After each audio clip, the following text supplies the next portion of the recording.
Lord God, salamat Panginoon for this morning kayo patuloy namin. Patuloy Panginoon na sinasamba ang God.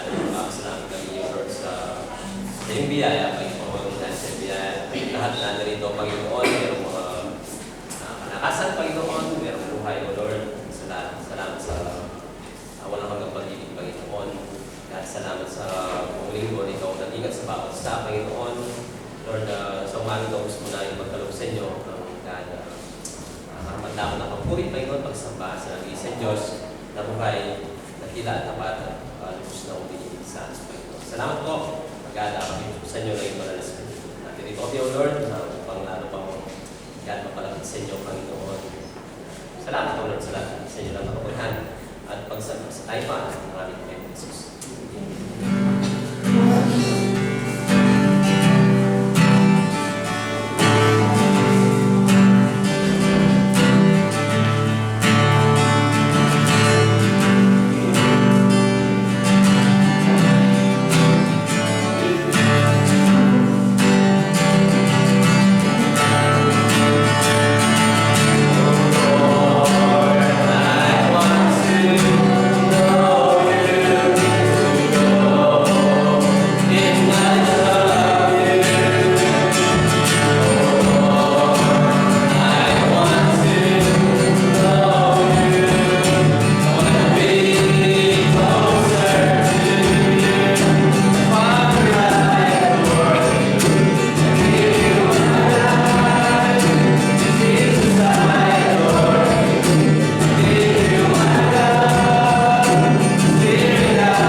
Panginoon, masamba, Panginoon, na may kalayaan, Panginoon. Salamat, O Lord, sa lahat, Panginoon. And this morning, God, we just humbly ask, Lord, na bigyan niyo kami ng God, mapagpapabang puso, Panginoon, na tanggapin kung ano mo gusto niyong iparating sa amin, O Lord. Mensahe, Panginoon, na dapat namin tanggapin, Panginoon, na dapat namin sa pagbuhay, O Lord, bilang mga anak. Salamat po, O Lord. Salamat sa walang hanggang pag-ibig, Panginoon. Samantalahin namin sa matamis na pangalan ng aming Panginoon Jesus. Amen. Take some time po and show chance of love. Good morning, everybody.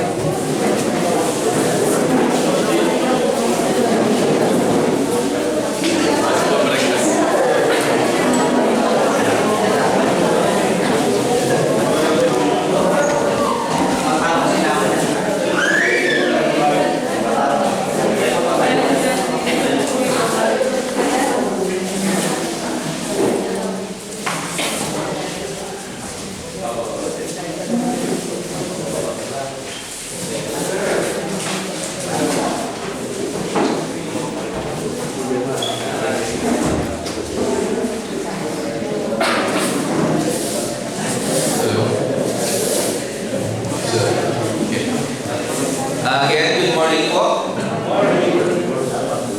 Welcome to Calvary Frontier. Happy Valentine's Day. Kahapon. So, sino po yung binigyan ng bulaklak ng asawa? Tapos ang naman ito? Wala. Joke lang po. Before we start, meron po tayo mga few announcement. So, men's Bible study bukas po dito sa church. So, men's, ready na po ba kayo? Meron po tayong Bible study tomorrow, 7 p.m. So, yung po may mga wala pang book, meron pa tayo latang sobra doon.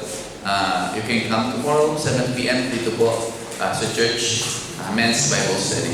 Okay, and then ladies prayer meeting to be announced. I think there's a group chat niyo po. And then we have Wednesday night fellowship, question and answer. So if you have question about mga salita ng Panginoon, yung devotion nyo na hindi nyo maintindihan, or question about the Bible, please i-chat nyo lang po kay Ate Lai, kay Say, or kanino man pong leader. And then come Wednesday night and pag-usapan po natin yung mga katanungan nyo. And then baptism. Meron po tayong baptism in March 22. Okay? Doon po gaganapin. Doon sa kung saan tayo nag-baptism last year. Last year ba? Last year. Oh, last time na lang. So, March 22 po. So, meron na po tayong sign-up sheet doon sa likod. Meron na po mga nag-sign up. And then, 1 week before the baptism, meron po tayong orientation about what baptism is. Okay? And then again, we have Sunday service. And Happy Valentine's, everyone. So let's start. Ang title po natin ngayon is The Whole Armor of God, Standing Strong in Spiritual Battle. So, it's about the armor of God, yung pag-uusapan natin ngayong umagang ito. Hindi po yung mga armor sa Mobile Legends. Hindi yung Mahina Shield o yung wala nang Adrian, no? Yun lang alam mo shield, no? Jay, Mahina Shield. So, okay, let's pray. Panginoon, salamat po sa umagang ito na pinagkaloob sa amin. Panginoon, unang-una ay pinupuri po namin kayo at sinasamba. Dinadahilan, Panginoon, Lord, dahil sa kabutihan mo na pinagkaloob sa bawat buhay namin, even yung buhay namin ngayon na meron kami. Panginoon, salamat po for that. Lord, we pray na ngayong umagang ito ay mapagbigay kami ng kaluguran sa iyo. May taas yung pangalan mo, Panginoon, at aming pinalangin yung bawat salita mo, Panginoon, ay tumimo. Hindi lang just, Lord, na pakinggan. Hindi lang tumimo sa puso namin, Lord, but Lord, isa pamuhay namin ito araw-araw bilang mga anak. So salamat po for the privilege that we can come boldly, Lord, into your throne. Again, Lord, thank you so much. We love you, we appreciate you. In Jesus' name. Amen. So the whole armor of God, standing strong, spiritual battle. If you have your Bible, please turn to Ephesians chapter 6, verse 10 to 18.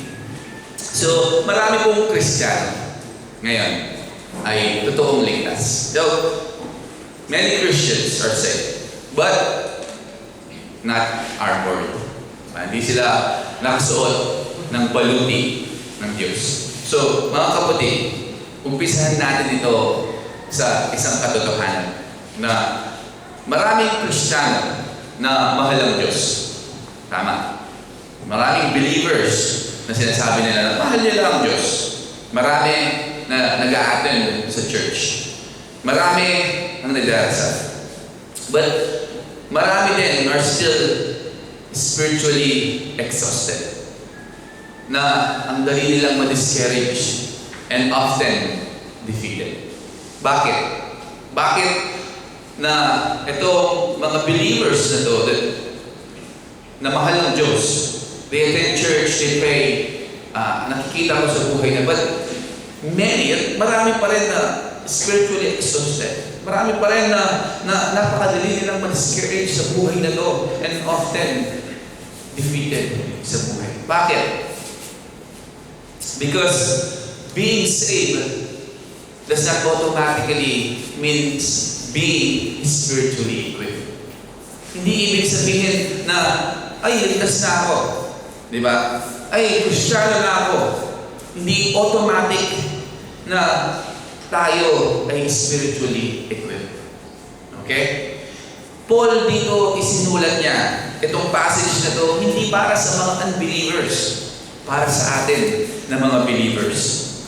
Na sinasabi niya dito sa atin na mga Kristiyano na kilala ang ating Panginoong Hesus na suotin niyo yung buong baluti ng Diyos.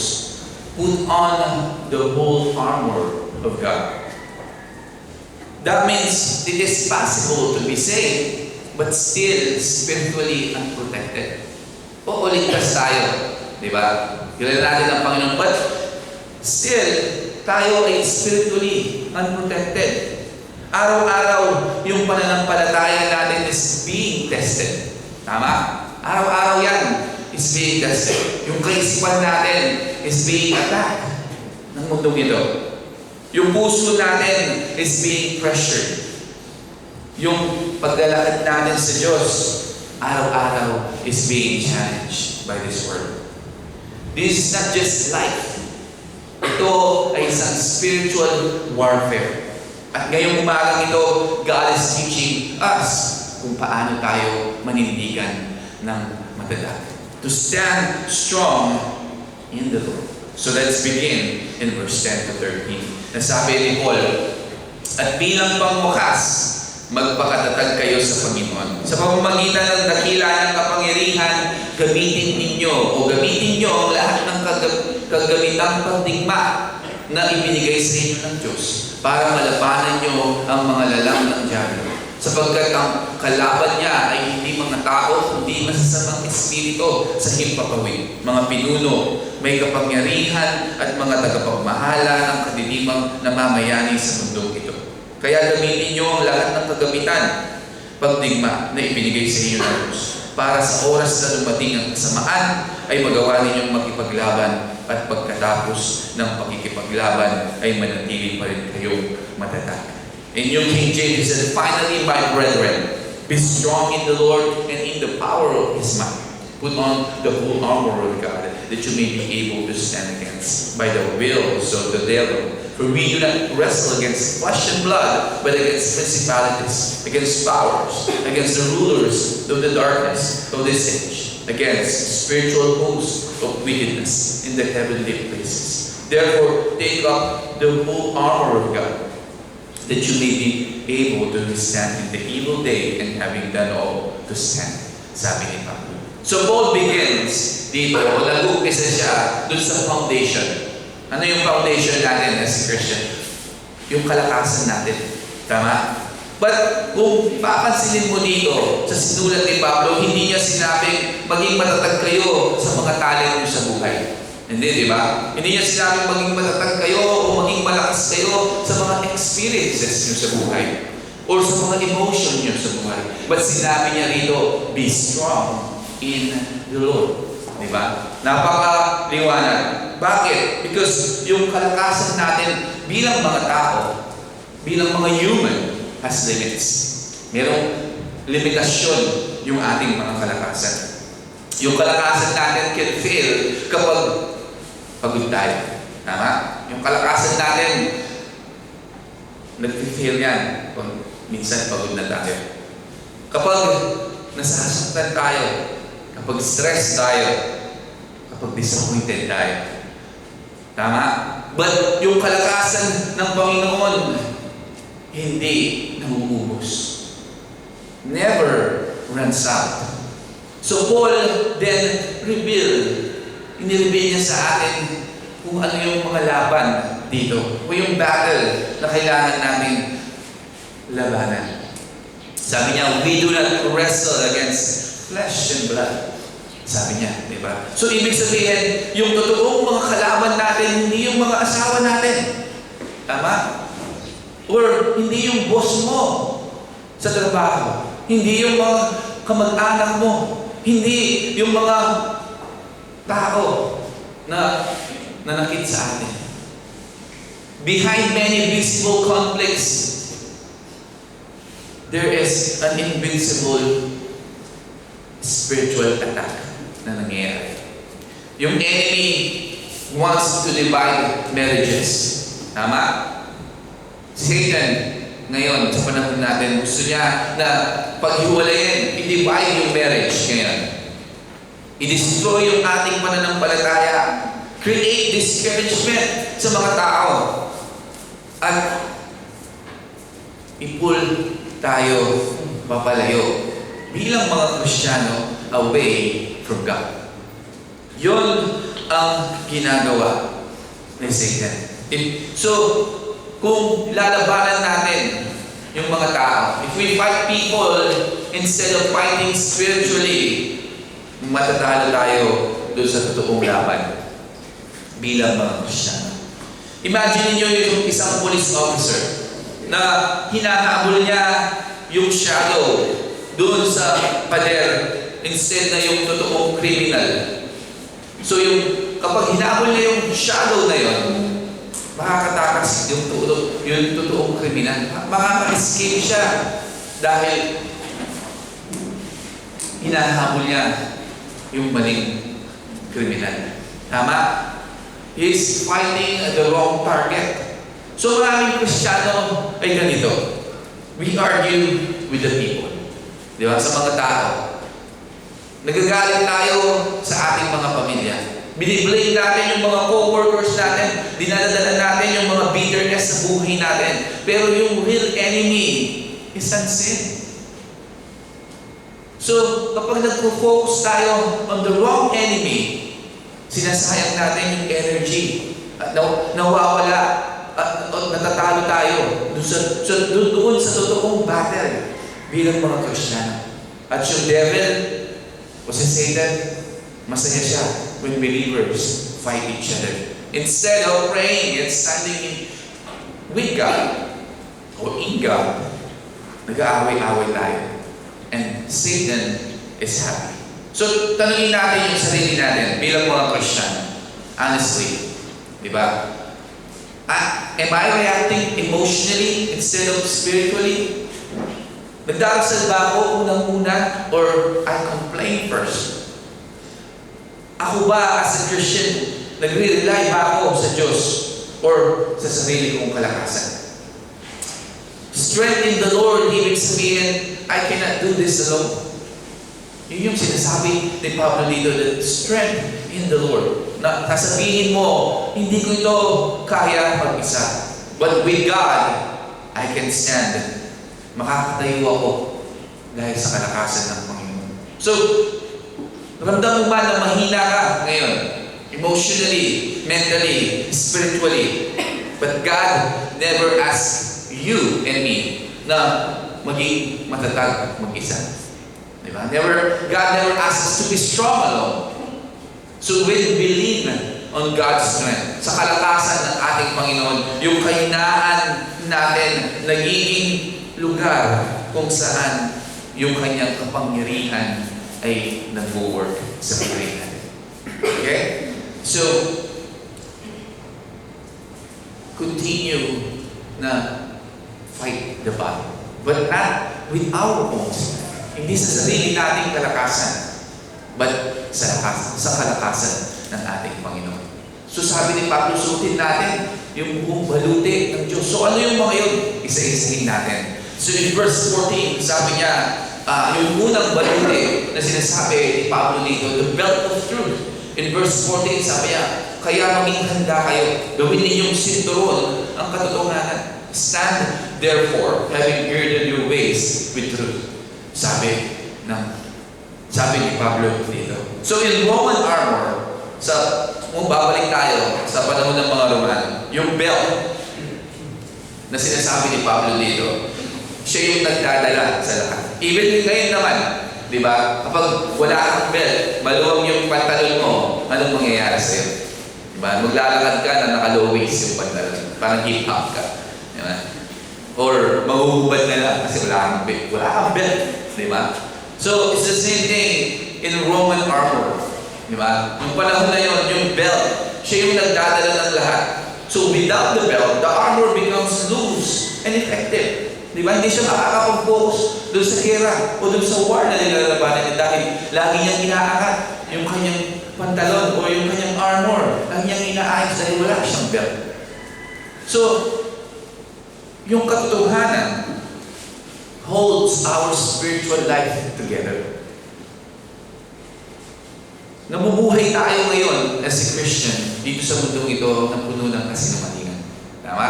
Maraming kasinungalingan ngayon sa panahon natin. Unang-una, kasinungalingan galing sa social media. Diba? Napakaraming fake news sa social media. So, kailangan meron tayong discernment. Not everything na kapaniwalaan natin in social media. Yung kasinungalingan from culture, sa kultura, di ba? Kasinungalingan sa mga past trauma na meron tayo. Kasinungalingan from the enemy, from Satan, di ba? So, yun yung mga kung saan tayo ngayon namumuhay, na puno ng kasinungalingan.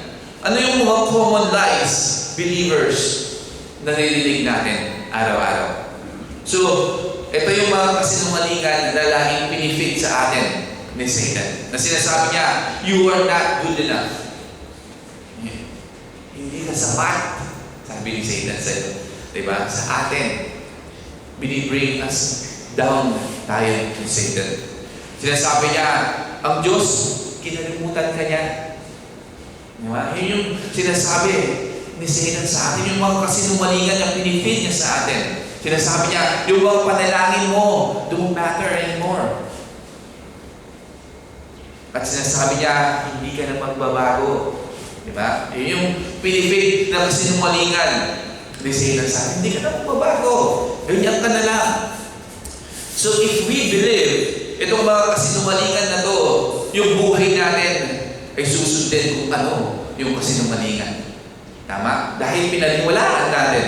But if we stand dun sa katotohanan, yung buhay natin ay magiging stable. Ano yung katotohanan? Katotohanan ng salita ng Panginoon. Dahil ang katotohanan is not based on what we feel. Kung ano yung nararamdaman natin, yung katotohanan is based on God's Word. Sa salita ng Panginoon. Imagine niyo yung isang bahay. Diba? Itatayo mo sa isang fake na ground na sa ilalim, sand. Diba? Pero doon sa pag-ibabaw, nakita mo, parang matibay naman yung lupa. Pero sa ilalim pala nun, ay buhangin. Diba? So, kung titignan mo, tinayo mo yung bahay nun. Unang-una, napakaganda. Diba? Ang ganda naman pala ng kinalabasan. Diba? But kapag dumating yung ulan, hangin at bagyo, yung bahay na yun slowly collapse. Dahil nandun siya, binild siya doon sa fake ground na sa ilalim pala ay buhangin. So, kung yung buhay natin is built sa kasinungalingan or mga maling belief sa buhay natin o paniniwala, we will collapse easily under pressure. Magkukulaps tayo na napakadali kapag under pressure yung buhay natin. Magdadoubt tayo na napakadali. Matatakot tayo na napakadali. We become unstable. But kapag yung buhay natin is built on truth ng salita ng Panginoon, we stand firm even in storms sa buhay natin. So, suotin natin yung belt of truth, yung katotohanan ng salita ng Diyos. Read the Bible consistently. Basahin natin yung salita ng Panginoon. This, consistently sa buhay natin. I-replace natin yung kasinungalingan with the scripture of the Word of God. Speak truth over our life. Kapag yung enemy o si Satan sinasabi niya, mag-isa ka lang. No, sabihin mo, i-declare mo, no, God is with me. Di ba? Because you know this. Alam mo to, because nasa sa'yo to, the belt of truth. So God is with you. God is with us. Di ba? So yung katotohanan, stabilize us dun sa mga unstable times ng buhay natin. When everything feels confusing sa buhay natin, tandaan natin yung katotohanan, keep us grounded. Ito, yung katotohanan. Di ba? And then, sa susunod is the breastplate of righteousness. And verse 14 pa rin yun. Sabi niya, isuot nyo ang pagkamatuwid bilang pananggalang sa dibdib ninyo. Having put on the breastplate of righteousness. So, the breastplate, ito yung nagpuprotekta ng puso natin at yung mga vital organs natin. So, kapag nakita mo yung isang Roman armor, di ba? Pag sinuot mo yun, hanggang dito yun. So, it protects every organ ng kanyang katawan. Puso, liver, atay, bato, balon-balunan. Di ba? Wala balon-balunan. Sa manok pala yun. So, it protects everything. Yung mga vital organs natin sa katawan. So, spiritually, idalhin natin spiritually. Okay? Righteousness, pinuprotektahan niya yung inner life natin. So, ano yung inner life dito? Inner life natin, yung puso natin, yung character natin, yung integrity natin as a Christian. Okay? So, there's two aspects of righteousness. Ano yung dalawang aspeto na yun ng righteousness? Okay? Dalawang aspeto ng righteousness. Righteousness from Jesus Christ. Okay? Yun yung tayo ay pinatawad na at tayo ay ligtas na. That's the first aspect of righteousness. Righteous living, pangalawa na aspeto ng righteousness. Righteous living, ibig sabihin, daily choices that honor God sa buhay natin. Okay? So, that's the two aspects of righteousness. We are forgiven and saved, and daily choices that honor God in our life. So, when we live, o tayo ay namumuhay in constant compromise sa buhay na to, sa mundong ito, yung guilt, pinapahina niya yung confidence natin. Yung kasalanan opens doors in another sin. Shame, silence yung prayer natin. But kung tayo as a Christian, namumuhay tayo in righteousness, suot-suot natin yung breastplate of righteousness, nagdarasal tayo boldly. We worship really in the Lord. Nakatayo tayo. Naninindigan tayo confidently in God's Word. Imagine niyo ang isang sundalo. Pupunta siya sa isang battle, sa isang gera na walang protection sa kanyang chest. So every bullet na tatama sa kanya, maybe, magiging vital lagi. Dahil wala siyang protection sa kanyang mga vital organs. So, it's the same thing as a Christian. Kung tayo is living carelessly sa kasalanan, iniiwan natin yung puso natin exposed. Saan? Doon sa mga, kasalanan.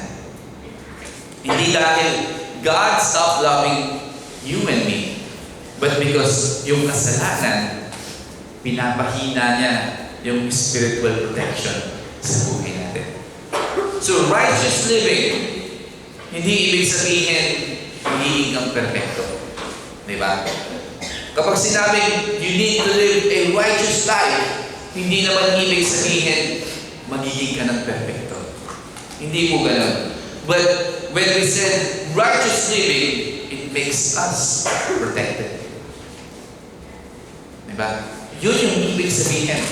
Diba? Like, again, righteous living doesn't make you and me perfect, but it makes us protected. So, i-guard natin yung bawat puso natin. Isuot natin yung breastplate of righteousness. Confess sin quickly sa buhay natin. I-avoid natin yung compromise sa buhay natin. Hindi, okay lang to. Diba? I-avoid natin yung compromises in this world. Piliin natin yung integrity in private and even in public sa buhay natin. So God is not asking you and me for perfection. Hindi sinasabi ng Diyos, "Hoy, maging perfecto kayo." Diba? But, ano yung sinasabi ng Diyos sa atin? He's asking for surrender love. Sinasabi ng Diyos, hinihingi niya sa atin, I want a surrender life. Not a perfection. Hindi perfecto. Hindi ikaw na perfecto. But I want your life to be surrendered in me. So God, again, is not asking you, mamuhay ka dito na hindi nagkakamali. No. I want you to surrender your life to me. Every day, pipiliin natin yung righteousness. If we choose righteousness o patuwid na pamumuhay, yung puso natin becomes stronger every day as we live in this world. And then, Paul continued in verse 15. Sabi niya, the shoes of the gospel.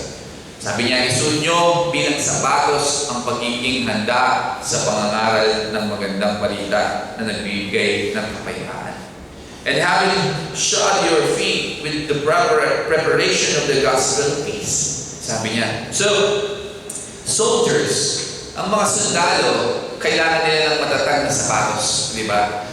For stability and movement. Dahil sumasabak sila sa isang gera. So, the gospel, dito na sinasabi ni Pablo, gives us spiritual stability. Okay? The gospel, the word of God, nagbibigay sa atin ng stability. Ano yun? Kapayapaan sa Diyos, kapayapaan inside of us, kapayapaan to share the gospel to everyone. Kapag walang kapayapaan, tayo mga believers, nagpapanik easily. Nagpapanik tayo, kahit mga maliliit na bagay lang yan, we panic easily. But kapag meron tayong kapayapaan, believers, Christians, stand firm kahit sa kaguluhan ng buhay nila. Nasubukan nyo na ba na tumakbo kapag yung sapatos nyo, alam nyo, madulas? Diba? Hindi. Anong gagawin nyo? Dahan-dahan lang kayo dahil ninenervyos kayo na at natatakot na baka madulas kayo kasi madulas yung sapatos nyo at mauntog at magkabuhol kayo sa ulo. Tama? So, when our life is not grounded in God's peace, ano yung mangyayari sa atin? We worry constantly. Tama? Nag-worry tayo constantly. Nagpapanik tayo easily. Nagiging tayo unstable. But when we stand in the gospel, doon sa mga promises ng ating Panginoon, kahit yung buhay natin nagsishake, kahit maraming pagsubok sa buhay natin, hindi tayo nagkukulapse. Even problems comes, nananatili tayo kalmado. Because nandito, suot natin yung gospel ng ating Panginoon. So, as a Christian, walk daily in gospel. of God. Remember na tayo ay pinatawad na ng Diyos. Rest in God's control. Bring peace sa mga conversation and conflicts natin sa buhay. We carry peace into anxious environment. Kung saan man tayo pumunta, you can bring calm dahil Christ ay nananatili. Nandito, namumuhay sa puso natin. And then, in verse 16, shield of faith, sabi niya, hindi lang yan, gamitin din ninyo bilang panangga at pananampalataya niyo para hindi kayo tablan ng panlukso ni Satanas, na parang mga palasok nagliliyab. Above all, taking the shield of faith with which you will be able to quench all the fiery darts and the wicked one. So, yung shield dito, pinuprotektahan niya against incoming attacks. Diba? Kung meron kang shield, nakapanood na ba kayo ng mga movie na may shield? Pag meron siyang shield, napuprotektahan niya yung sarili niya. So, fiery darts, sa panahon natin ngayon, parang ito yung mga sudden doubt na meron tayo. Diba? Fear na about the future. Ano ba yung future ko? Diba? Natatakot ka. Ano ba yung magiging future ko? Yung mga discouragement. Yung mga temptation na meron tayo sa buhay na to. Even yung mga negative thoughts na meron tayo dito sa kaisipan natin. Tandaan natin yung pananampalataya natin does not remove attacks sa buhay natin. But it protects us from being destroyed by them. Uulitin ko, yung pananampalataya na meron tayo, hindi ibig sabihin tatanggalin niya yung mga fiery darts ng kalaban. Meron akong pananampalataya, so wala nang pag-atake na mangyayari. Hindi. But our faith protects us from being destroyed by the attacks of Satan. No only Satan. Imagine mo yung buhay natin. Ngayon, di ba? Nakatayo tayo, umuulan. Doon sa labas. Napakalakas na ulan at wala kang payong. Anong mangyayari sa'yo? Mababasa ka, di ba? Basang-basa ka.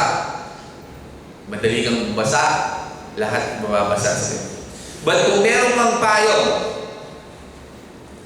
yung ulan patuloy na bumubuhos. Yet, hindi ka mababasa ng tuluyan. Hindi ka masusok o madidrench ng ulan, ng tubig dahil meron kang payong. So, ibig sabihin, yung problema will still come. Parang ulan, nandyan. Di ba? Di tumitigil yung problema. Bagsak ng bagsak. Mga atake will happen.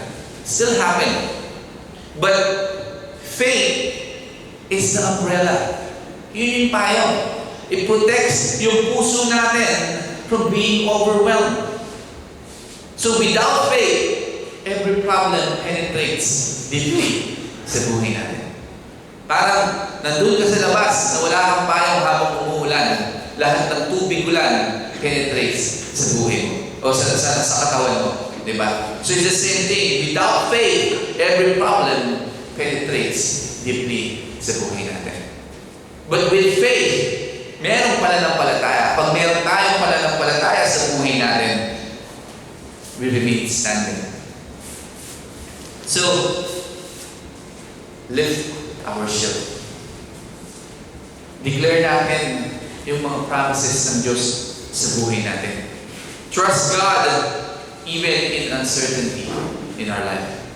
Stay close sa mga tao that faith-filled. Tandaan natin, even small faith is powerful. Kahit maliit lang yung pananampalataya natin, malakas pa rin yan. Ang maliit na shield, kapag ito ay ni-raise mo at the right time, can stop a deadly arrow. Tama?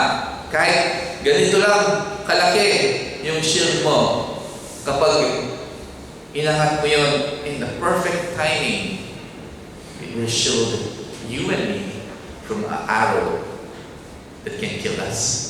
Tama? It's the same thing in our life as a Christian. Kahit maliit lang yung pananampalataya natin, it can stop. It can stop. Even na yung mga atake ni Satan ay marami. So, again, grace, the shield of faith in our life. And then, verse 17 is the helmet of salvation. Isuot nyo bilang helmet ang tinanggap ninyong kaligtasan. And take the helmet of salvation, sabi niya dito. So, the helmet, alam naman natin, protects the mind. Di ba?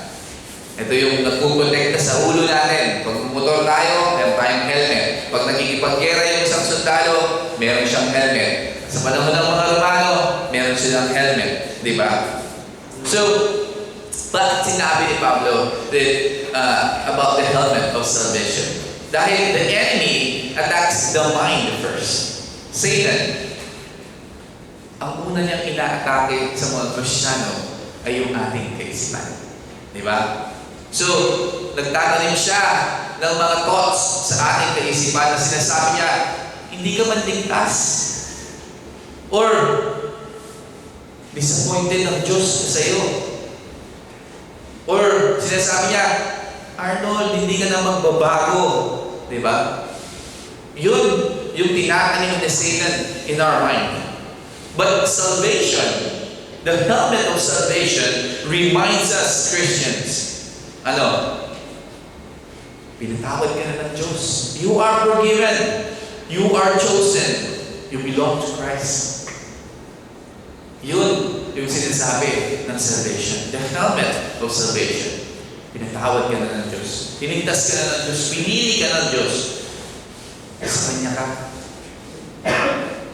Isipin niyo ang isang sundalo, di ba? Kapag ang isang sundalo nagka-head injury siya because pag lumaban siya sa gera, hindi na siya makalaban ulit, di ba? Dahil he cannot think clearly and fight properly dahil sa head injury niya. So, kapag yung kaisipan natin ay puno ng pagdududa at condemnation, mawawala yung confidence natin bilang mga Kristiyano. We stop praying. Naramdam natin na malayo tayo sa Diyos. But if we as Christians, punuprotektahan natin yung kaisipan natin with salvation o yung katotohanan, iisipin natin with confidence o mag-iisip tayo with confidence. Tatayo tayo boldly in our faith. Mamumuhay tayo ng may assurance sa buhay natin that we are saved.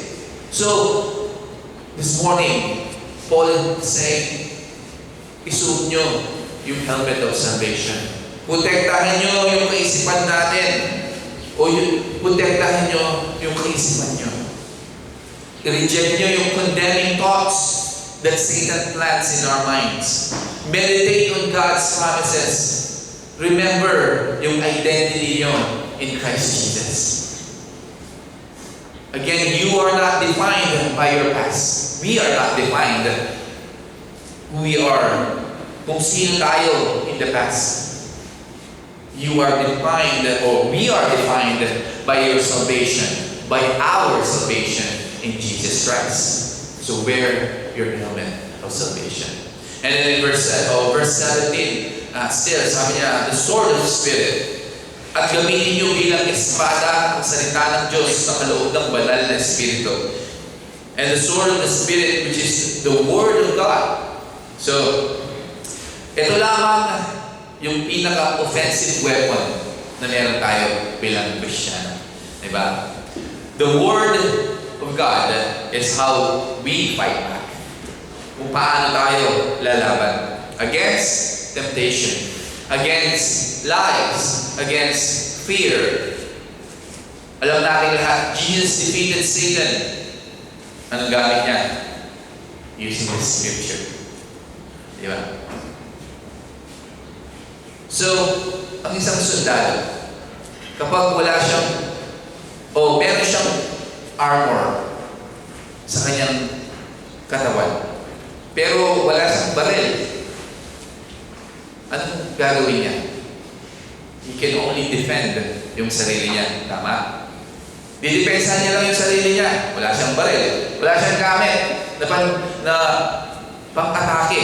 So, anong gagawin niya? Didepensa lang siya. But he will never win. Hindi siya mananalo.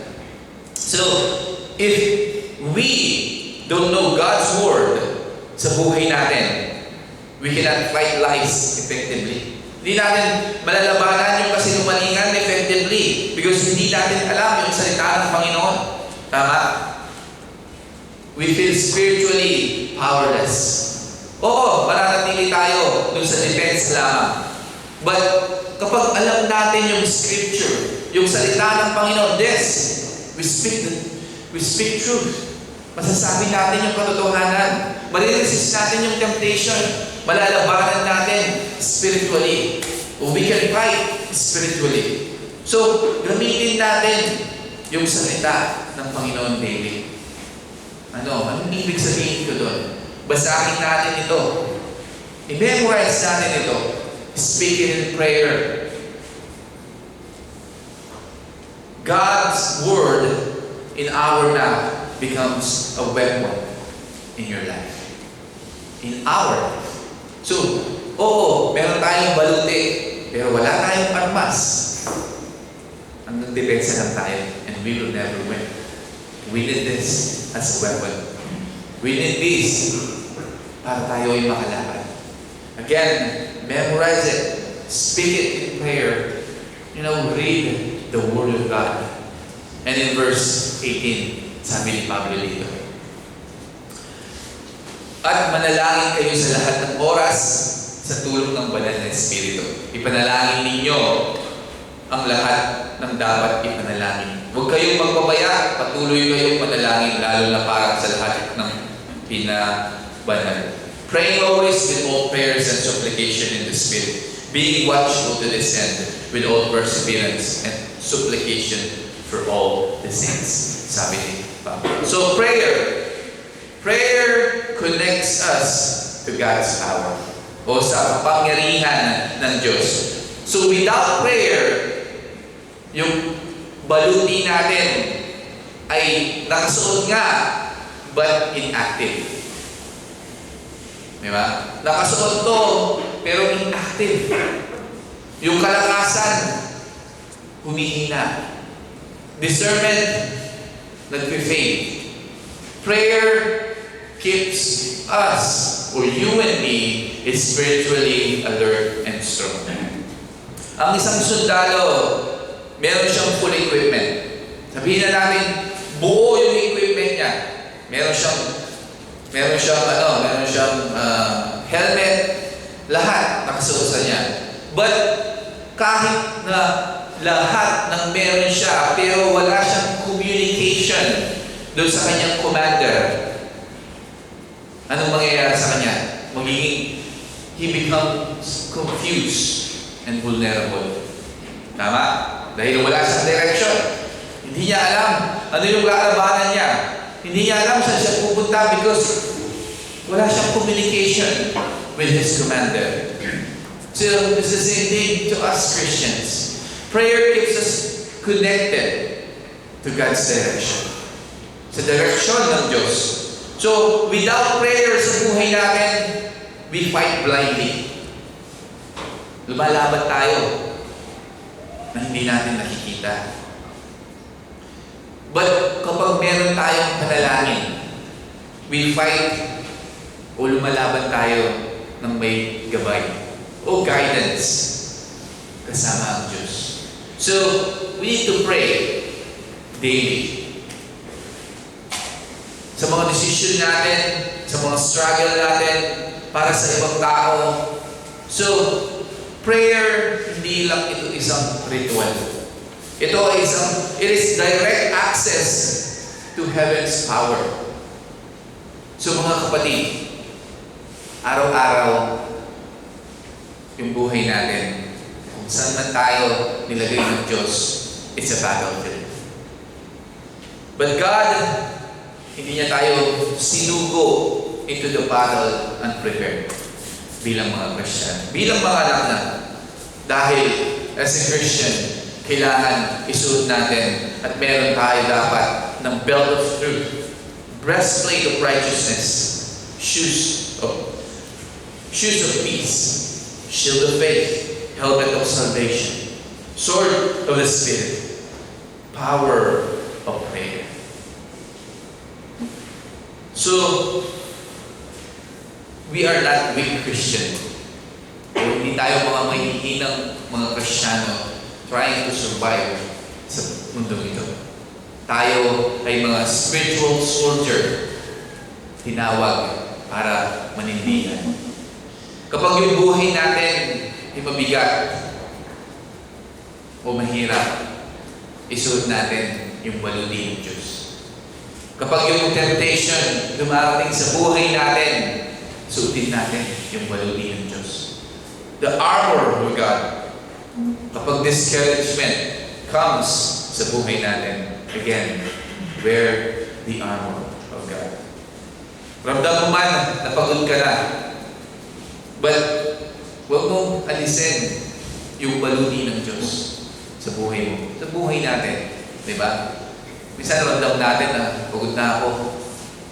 But kahit pagod ka na, pagod na tayo, huwag mong alisin yung baluti ng Diyos.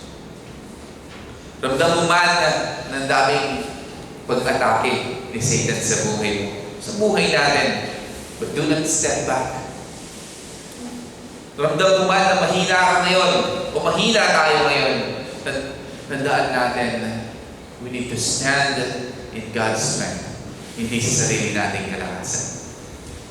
Don't lean on our own understanding, in our own strength, but in God's strength.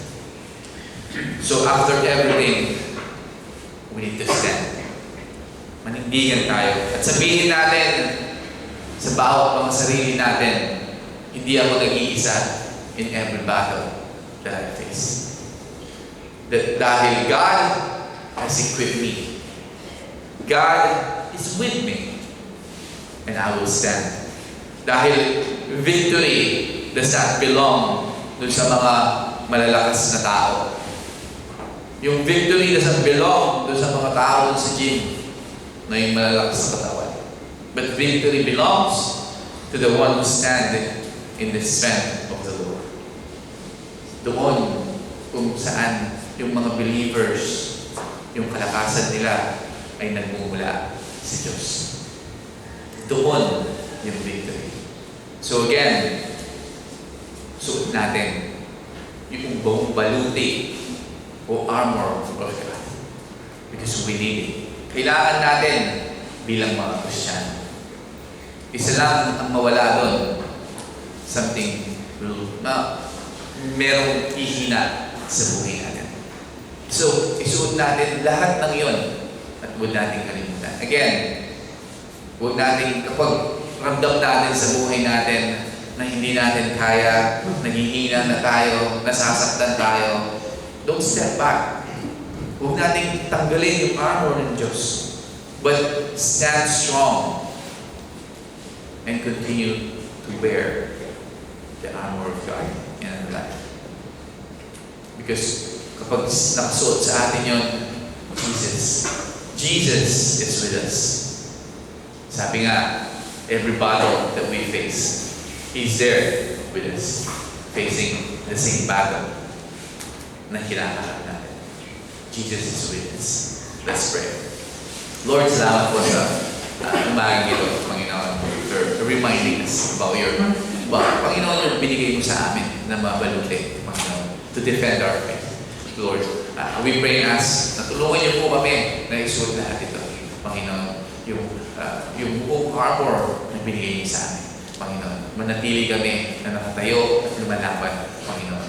We know, Panginoon, in this world, maraming temptation, maraming kalaban, maraming fiery darts, Panginoon. Again, Lord, sabi mo nga, Panginoon, yung pananampalataya namin, Panginoon, it doesn't mean wala ng pag-atake, Panginoon, wala ng temptation. But Lord, our faith, Panginoon, ibig sabihin, we are protected, Panginoon.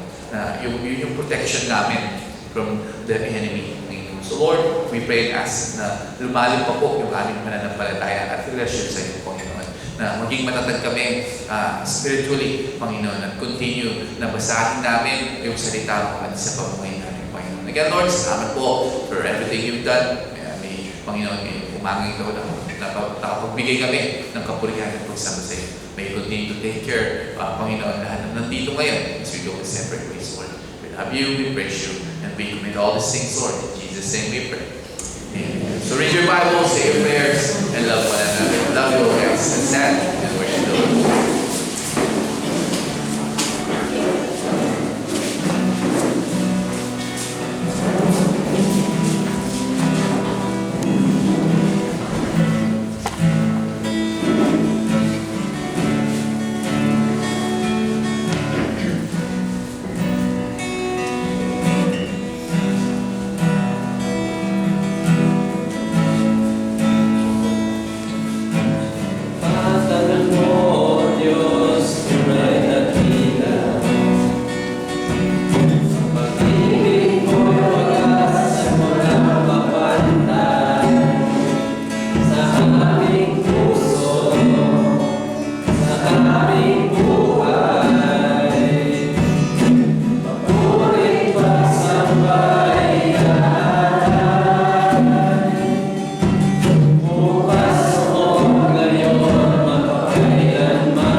ninyo, Lord, sa pag-bless tayo mga puso this morning, God. Dalangin namin, Lord, na pag-aralan namin this morning, God.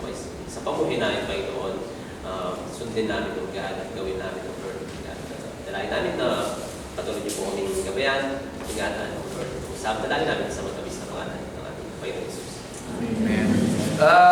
Couples dinner po sa Sabado. Huwag niyo pong kalimutan, mga couple. Okay? Lahat po nang nag-sign up. 12 hanggang pwede lang po kayo pumunta ng 12 p.m. doon sa venue. Salamat!